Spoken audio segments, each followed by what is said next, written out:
la caixa d'eines dels municipis en matèria de polítiques d'habitatge, com hem dit avui, és una cosa una mica limitada, i no només limitada, segurament té sentit que hi hagi coses que no es facin a escala local en matèria d'habitatge. Així tot,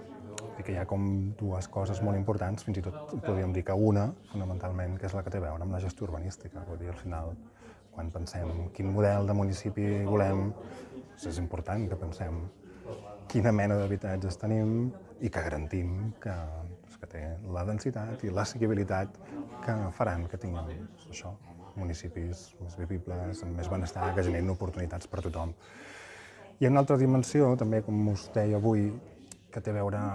amb una cosa que passa a totes les administracions públiques, que és que les administracions funcionen una mica per inèrcia i les coses que passen són aquelles en les que aconsegueixes que hi hagi recursos humans, aconsegueixes que hi hagi un pressupost destinat, aconsegueixes que hi hagi material, infraestructura, i el fet que a Cardedeu aconseguíssim destinar recursos econòmics per adquirir parc nou, habitatges nous, que aconseguíssim dotar un cert parc d'emergències per reallotjament,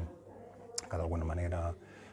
aconseguíssim que hi hagués un personal tècnic destinat a les polítiques d'habitatge